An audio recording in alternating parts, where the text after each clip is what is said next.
several students were arrested. As the unrest upends education in America, questions are swirling about how to contain the growing protests and who is funding and organizing them.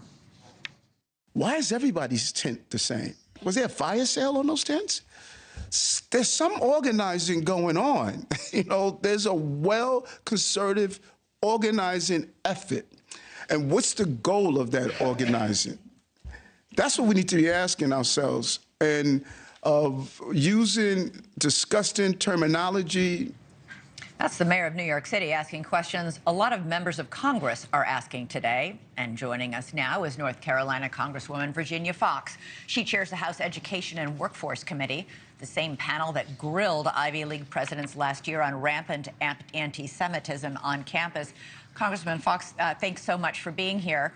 We just heard the mayor of New York City. Several other New York congressmen are raising questions about who's behind these protests and questioning whether someone is funding them. What do you think? Well, it's obvious that someone is funding them. They were well prepared. As the mayor points out, their tents are all the same.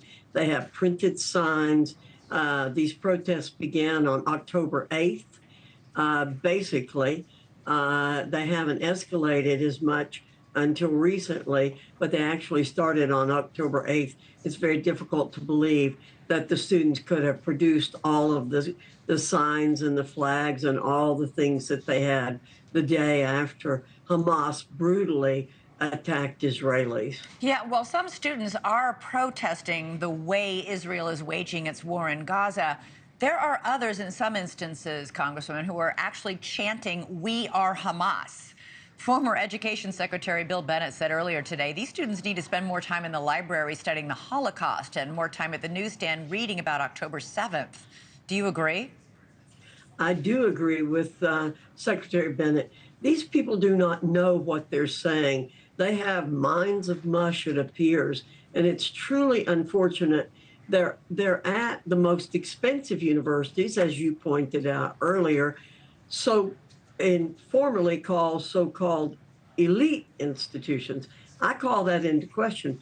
I said that to the presidents of Harvard, MIT, and UPenn. I told them I don't call them elite universities anymore because I don't think they teach students how to think. I think they try to teach students what to think, but certainly not how to think. So they don't deserve the title of elite institution any longer. Senator Josh Hawley is calling on the governor of New York to send in the National Guard to Columbia University to stop these protests. Do you think that's a good idea, or wouldn't that perhaps escalate things? Well, law enforcement needs to take over. The presidents of these universities at least need to call in the police. You showed earlier that at NYU, they're arresting people. The president of Columbia has not invited the police to come in and arrest people. They did arrest a few, but they let them out. They need to be arrested. They need to know the consequences of their actions. You cannot break the law without there being consequences to your actions.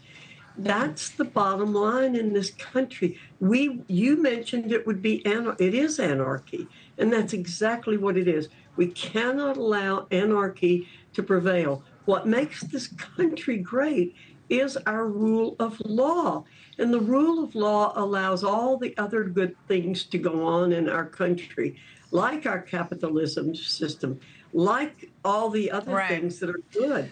Yeah. And we can't let anarchy prevail. I should point out that actually the president of Columbia University did call in the New York Police Department late last week to arrest students, and that's part of what touched off an escalation. So she has done so once.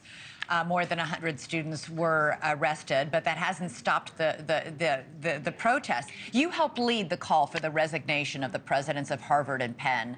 There are now calls from the entire New York congressional delegation for the Columbia president to resign. You've also said that students who engage in violence should be expelled. Have you seen students actually engaging in violence? Well, let me say I have not led for the call of anybody to resign. That's up to the Board of Trustees.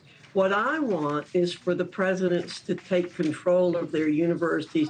I do want them to expel students who break the law. because that's the way you get control. I believe it was Pomona College in California where the president came out and said, you got 15 minutes to get off the campus. If you don't, you're going to be expelled. Guess what? Most of the students left. The ones that stayed were expelled, and I believe they've had no more problems. Having a strong hand and doing the right thing is what these presidents need to be doing. They need to get spines, and they need to show the students what's right and what's wrong. Yeah. Thanks so much for watching. Go to joinnn.com to find NewsNation on your television provider. And don't forget to click the red subscribe button below to get more of NewsNation's fact-driven, unbiased coverage.